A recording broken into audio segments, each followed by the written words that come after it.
Alors sans trop tarder, je donne la parole à Madame Boubaker Hamel de l'Université de Franche-Comté. L'intitulé de sa communication, les dispositifs et structures d'accueil mis en place pour l'accompagnement des élèves allophones dans les pays du Nord, les cas de l'Italie et de l'Espagne. La parole est à vous. Bonjour, merci beaucoup pour votre invitation, pour cette hospitalité, et je suis vraiment très heureuse d'être ici parmi vous aujourd'hui. Aujourd'hui, je vais présenter une communication intitulée « Les dispositifs et structures d'accueil mis en place pour l'accompagnement des élèves allophones dans les pays du Nord, les cas de l'Espagne et de l'Italie ». En fait, ce qui nous intéresse, c'est que ces deux pays ont commencé à accueillir des populations migrantes en même temps dans les années 90. Cette communication va se dérouler sur 3 moments. Nous allons présenter un bref état du contexte des élèves allophones dans les deux pays, puis nous allons passer en revue les dispositifs d'accueil que nous avons pu identifier par notre documentation, sachant que je suis doctorante en première année, donc je viens de commencer, pour finir par une transposition de cette problématique sur les pays du Sud et vous parler de mon projet doctoral.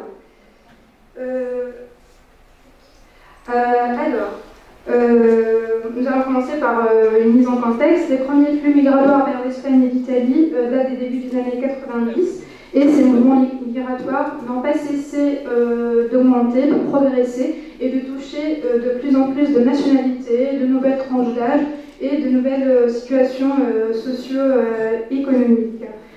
Malgré la volonté des autorités de limiter les taux de ces flux, le nombre des migrants est de plus en plus considérable. Cette comparaison nous semble importante dans le sens où l'emplacement de ces deux pays est un emplacement stratégique sur la région méditerranéenne, d'une part, et d'autre part, c'est aussi les frontières avec la France, et je vais revenir sur ce point plus tard. Finalement, ce qui nous intéresse, c'est vraiment le public en âge d'être scolarisé, et comme nous voulons bien les appeler les allophones. Maintenant, je vais passer à la terminologie, et c'était dit tout à l'heure que justement ces élèves, on les appelle des allophones, des primo-arrivants, des élèves de nationalité étrangère, des élèves non italiens, des élèves des primo-arrivants, et la diversité de cette terminologie ne nous a pas laissé indifférents, surtout en parcourant les documents officiels des deux pays. Par exemple, l'Italie, elle appelle ses élèves des élèves étrangers, et elle fait même la différence entre les élèves de la première génération et les élèves de la deuxième génération. En ce qui concerne l'Espagne, elle aussi, elle parle des élèves étrangers, mais elle fait tout de même la distinction entre les primo-arrivants et les élèves qui sont là depuis un petit moment. Maintenant, nous allons passer à la répartition des élèves de nationalité non italienne, et là nous avons juste repris les termes employés dans les documents du ministère de l'Éducation italien. Donc nous pouvons bien voir que la répartition de ces élèves est vraiment très déséquilibrée entre les régions du Nord et les régions du Sud. C'est aussi la même chose pour les élèves en Espagne qui sont répartis d'une manière aussi déséquilibrée, où il y a des régions où le taux des élèves est plus de 13-15%, où le taux des élèves est moins de 5%. Et ce déséquilibre, il est vraiment...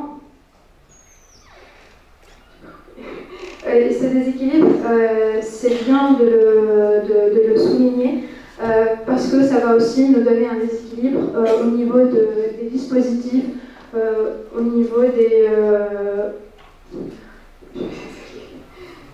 Pardon. Je ne sais pas comment faire. Il faut reculer un petit peu. Parfait. Merci. D'accord, je vais reprendre. Donc, dans les documents officiels, il est question d'élèves. Comme ça, c'est bon. Dans les documents officiels, il est question d'élèves étrangers, d'élèves de nationalité non italienne, d'élèves de la première génération, de la deuxième génération. En plus, les élèves sont identifiés par leur nationalité.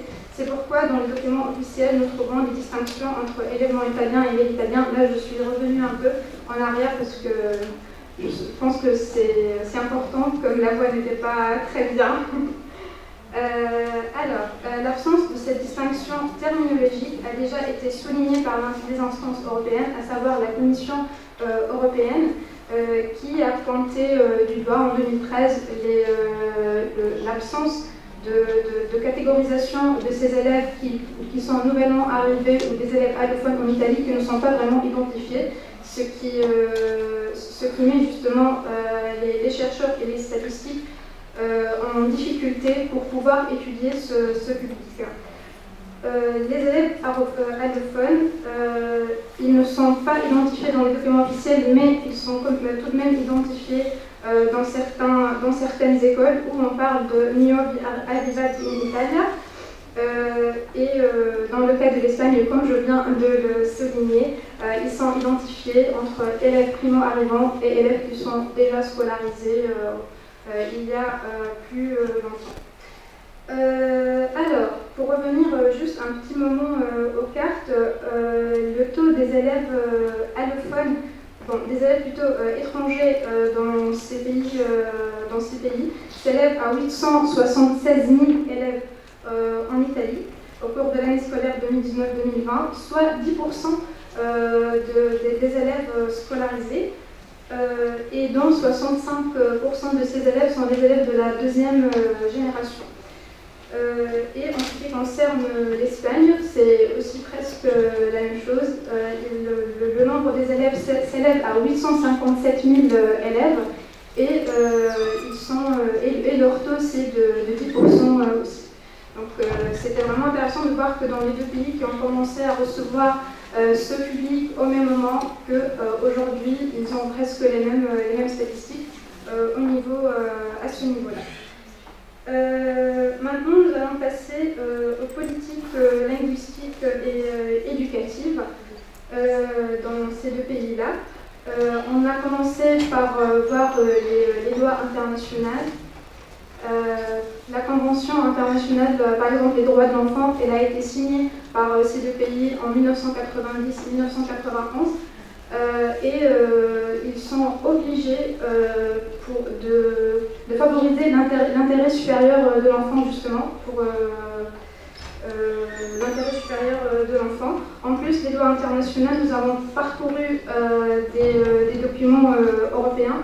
Et c'est ça l'intérêt de faire une différence entre deux pays européens, c'est qu'on a des institutions européennes qui sont le Conseil de l'Europe et la Commission européenne, qui sont vraiment une mine d'or et une source de ressources pour nous, pour notre travail de documentation, qui ne cesse pas de faire des études comparatives ou juste des études descriptives de ce qui se passe dans ces deux pays-là.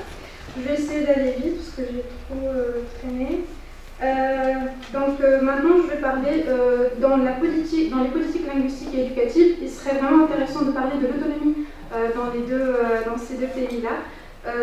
L'autonomie, quand on parle de l'Espagne, on ne parle pas d'une Espagne. L'Espagne, elle est une, mais elle est multiple, dans le sens où il y a des communautés autonomes qui sont régies et gérées par des personnes différentes, et les politiques sont justement différentes. Et sinon, pour l'Italie, c'est pareil, pas vraiment c'est pas des communautés autonomes, mais c'est l'État qui, à travers une série de lois, elle a donné cette autonomie aux écoles et aux villes italiennes. Elle a commencé dès les années 90 et elle a renforcé la loi de 2006 en disant il appartient à l'État il appartient. Oui, voilà. Je suis désolée. En 2003, c'est une véritable réforme de l'école. Selon les principes d'autonomie. Ils ont publié en 2014 ce qu'ils appellent Linee guida per l'accoglienza et l'intégration degli alunni stranieri. Et il s'agit des lignes directrices afin de mieux préparer les écoles à l'accueil des élèves allophones, mais ils ont juste donné des directives et ils ont vraiment laissé les écoles faire comme elles peuvent. Maintenant, nous allons passer au dispositif d'accueil qui est justement le sujet de notre communication. En Espagne, les dispositifs d'accueil identifiés varient d'une ville à une autre, d'une région à une autre. Les classes d'accueil ont différentes nominations. On a noté classe d'accueil, classe de langue, programme d'accueil, classe de soutien, classe de connexion, classe temporaire, ainsi de suite. Voilà, on va prendre vite fait l'exemple de la Catalogne. La Catalogne, c'est vraiment la région et la communauté où on a le plus de données. Pour accueillir un élève allophone, il y a l'implication de toute la communauté éducative, enseignants, directeurs, corps administratif inclus. Il y a une élaboration d'un programme individualisé, on parle de l'âge, du parcours antérieur, du progrès de l'élève et un soutien émotionnel et relationnel en impliquant les familles dans ce processus. Puis on a 3 niveaux de compétences linguistiques sur lesquels la Catalogne travaille. Le premier, c'est les activités extracurriculaires dans un contexte informel. Et puis un continu curriculaire, c'est le langage académique pour finalement arriver au langage administratif où les élèves sont toujours confrontés à ces questions-là. Les objectifs définis pour les classes d'accueil sont les suivants. Donc fournir une prise en charge personnalisée de qualité, répondre aux aspects émotionnels qui font partie des processus d'accueil et d'intégration dans une nouvelle société et initier l'apprentissage intensif de la langue catalane en fournissant une compétence communicative de base A2, ce qui justifie ce schéma. Donc on a une classe d'accueil initial dans une classe d'accueil où l'élève va du niveau A1 au niveau A2, puis nous avons les classes, le passage aux classes ordinaires, donc l'accès au curriculum. Maintenant, nous allons passer vite fait à l'Italie et au dispositif mis en place en Italie. Donc en Italie, on parle beaucoup de laboratoires de L2, sont des laboratoires d'italien langue seconde dans lesquels sont insérés, après l'administration de tests spécifiques, après le temps que nous prenons pour apprendre à connaître plus les élèves. Ces élèves sont insérés directement dans des classes ordinaires, mais en ayant un enseignement qui les accompagne en classe de langue ou laboratoire de langue. Et ils activent aussi des cours d'alphabétisation pour les élèves allophones dans le temps scolaire. Et ils limitent, et en fait, pour ce faire, ils limitent leur accès à d'autres classes dans les techniques d'art, musique et sciences physiques. Pour finir avec l'Italie, mis à part les dispositifs d'accueil qui sont mis par les écoles ou par les collèges ou par les lycées, voilà, les institutions, il y a aussi une forte présence des paroisses et des organisations catholiques qui œuvrent justement à la scolarisation de ces élèves depuis les années 70. Et selon Guy Cherki et Fabrice Foto, l'école italienne a toujours été une école d'un accueil très chaleureux. Et voilà, j'ai plus le temps. Allez, je vais faire vite fait. Alors, je vais juste prendre vite fait l'exemple de Vibo Valencia, qui est une ville qui se situe au sud de l'Italie. Donc l'accueil se passe de cette manière-là. On a un rendez-vous avec la famille, l'élève et un médiateur culturel si besoin. On recueille des informations biographiques personnelles. On demande quelles sont les attentes des familles et de l'élève. On les affecte dans des classes ordinaires. Donc comme nous venons de voir. Tout en tenant compte du climat de classe, nombre d'élèves étrangers, parce qu'en Italie, ils ont mis en place une loi. En fait, le nombre d'élèves étrangers dans une école ne doit pas dépasser 30%. Comme ça, en fait, ils travaillent aussi sur l'hétérogénéité des élèves et puis travaillent dans les laboratoires spécifiques. Et bien sûr, une coopération sociale dont nous étions en train de parler. Il y a les paroisses, les associations et les services sociaux. En Italie, il y a un grand travail de synergie qui se fait à l'école, mais aussi à l'extérieur de l'école. Alors, vite fait, je vais vous parler de mon projet de thèse. Donc, j'ai travaillé sur l'Italie et l'Espagne parce que mon projet de thèse porte sur une étude comparative dans les pays de la région méditerranéenne. Il s'intitule Inclusion scolaire des élèves allophones du bassin méditerranéen, approche comparée des prises en charge institutionnelles et pédagogiques dans 5 pays, je suis désolée, France, Espagne, Italie, Maroc, Tunisie, et propositions didactiques. Donc ce qui nous intéresse, c'est vraiment de transposer ces questionnements-là des pays du Nord aux pays du Sud. Pour travailler justement, on a la France qui est le pays de référence en tout cas pour notre recherche. Après, nous allons voir l'Espagne et l'Italie, le Maroc et la Tunisie. Et nous allons nous baser sur les programmes, les curricula, les dispositifs mis en place.